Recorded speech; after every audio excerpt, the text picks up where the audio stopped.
Hem arribat a l'hotel d'Amsterdam ja fosca nit i a molt de fred, i a sobre ens està plovent.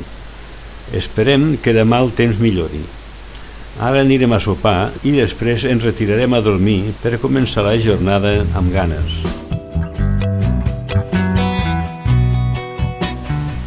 Amsterdam és la capital dels Països Baixos, tot i que la seu del govern és a La Haia. És la ciutat més gran del país i centre cultural i financer. Té un encant particular a causa de les seves cases de maó altes i estretes i la seva xarxa de canals. És anomenada la Venècia del Nord.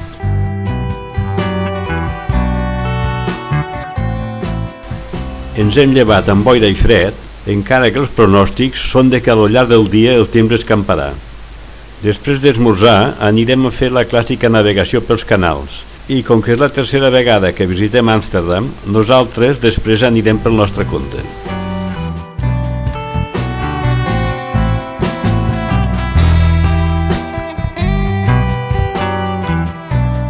És una ciutat que destaca per la seva tolerància i dinamisme.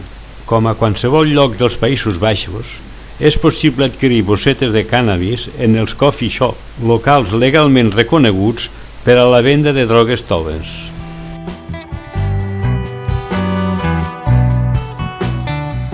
A la nit, a més de l'animació que ofereix el famós Barri Vermell, la vida nocturna coneix la seva màxima intensitat a les tavernes tradicionals, bars alternatius i discoteques.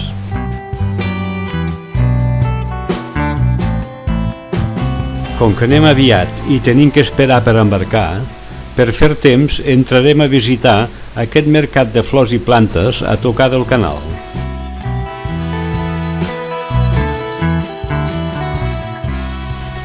En els seus orígens, fa més de 140 anys, en aquest mercat que està disposat en plataformes i barcasses molt ben subjectes a la vora del canal, hi arribaven diàriament centenars d'embarcacions amb plantes i flors per vendre.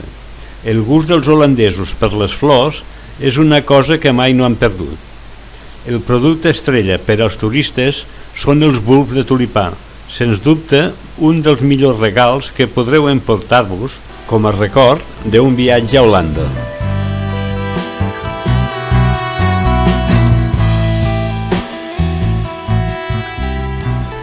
Al segle XVI va començar la Guerra dels 80 anys per la independència del Regne de Castella. Amsterdam, tot i trobar-se originalment al bàndol espanyol, l'any 1578 la ciutat va canviar de bàndol. I com a resultat va ser instaurada la llibertat de culte, un moviment molt progressista per la seva època.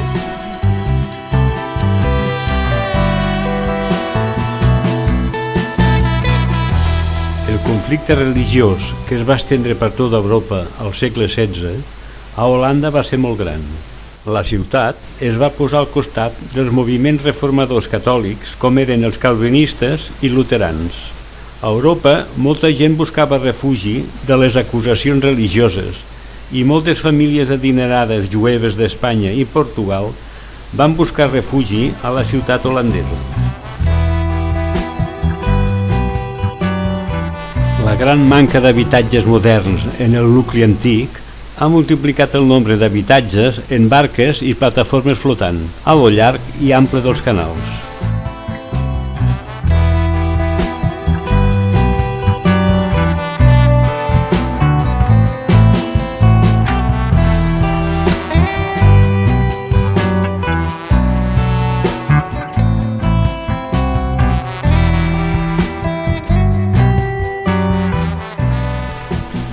Al fons de la imatge podem veure el magatzem on va viure amagada Anna Frank, fins a ser capturada el 4 d'agost de 1944 pels nazis, junt amb 7 jueus més, després de que s'amaguessin durant gairebé 2 anys en un annex secret d'un magatzem al costat del canal.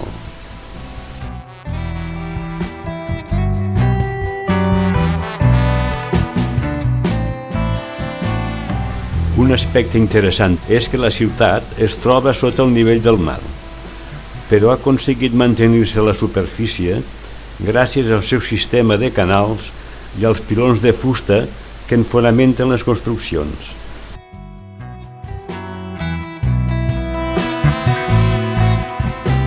Amsterdam està declarada ciutat amiga de les bicicletes, doncs més del 60% dels seus habitants es mou en bicicleta cada dia. La proporció aproximada és de 3 bicicletes per cada cotxe.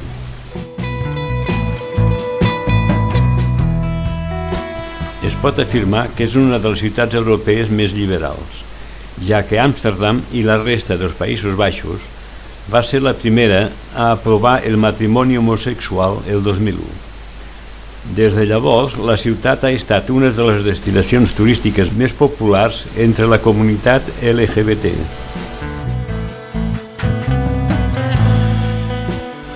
A lo llarg dels canals i a la riba del riu Amstel hi ha més de 2.500 cases flotants, moltes de les quals s'ofereixen com a allotjament alternatiu als hotels típics i compten amb totes les comoditats de les cases convencionals, com ara banys, cuines i dormitoris.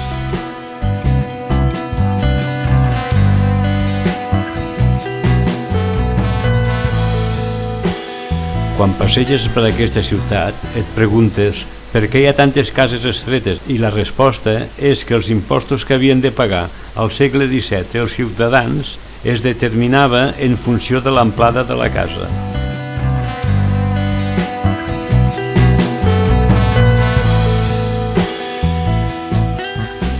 Les cases típiques del centre de la ciutat tenen al voltant de 10 pilones als seus fonaments, mentre que el Palau Real s'assenta sobre més de 13.500.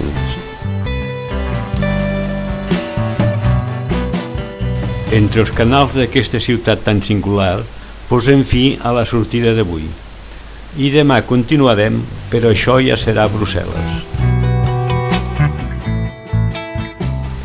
Hem sortit de bon matí d'Amsterdam i ja estem a Brussel·les. I la primera visita la fem a l'Atomium, construït per la Expo de 1958. L'estructura de 102 metres d'alçada té 9 esferes connectades entre si i un ascensor que et puja fins a l'esfera superior amb unes magnífiques vistes de la ciutat.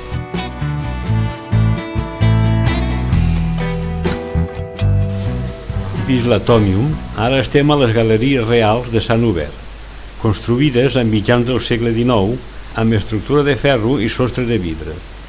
En les xocolateries del seu interior es pot gaudir del millor praliner i xocolata belga.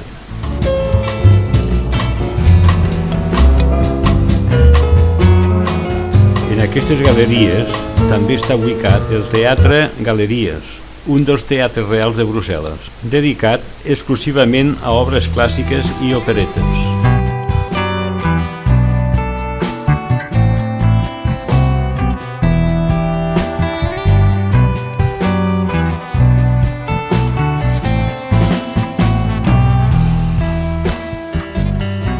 Hem entrat amb un dels obradors que hi ha a les galeries per veure com treballen la xocolata i no ens n'hem pogut estar de comprar-ne.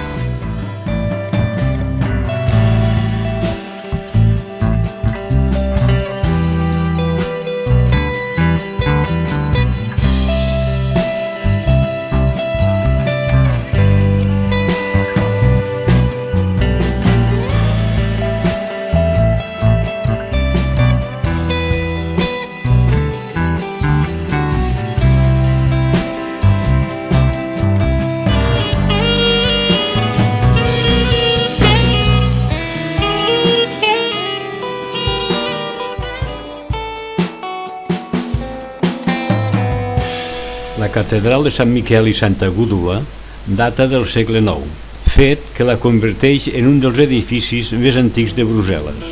Està inspirada en la catedral de Notre-Dame de París.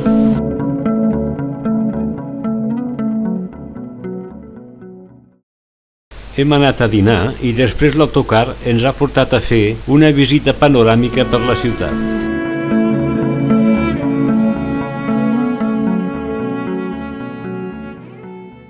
Un cop acabada la visita en l'autocar, nosaltres hem anat a l'estació per agafar el tren i anar a l'hotel a descansar una estona. I després hem tornat al centre per continuar la visita.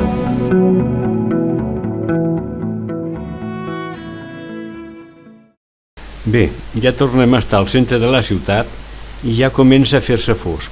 Així que començarem per lo més típic de visitar i acabarem a la Gran Plaça.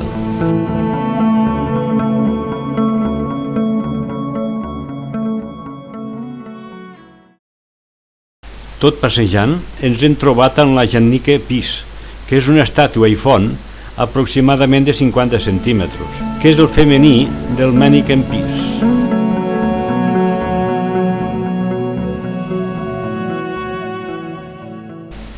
Ja estem davant del Manneken Pis, que és una estàtua que representa un nen fent pipí. El que veiem avui és en realitat una rèplica de l'escultura original, que data del segle XVII i es troba exposada al Museu de la ciutat de Brussel·les.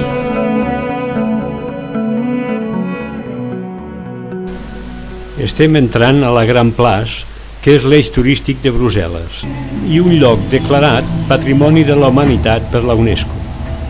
Té un espectacular ajuntament i unes cases al seu voltant d'estil gòtic, barroc i Lluís XIV. I per les festes de Nadal, els jocs de llum a les seves façanes són espectaculars.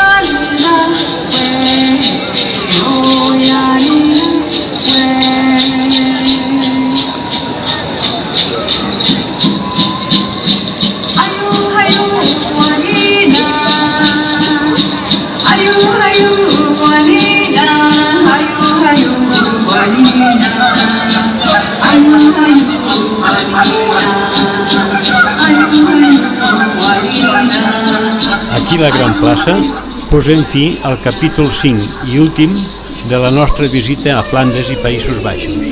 I demà ja tornem cap a casa.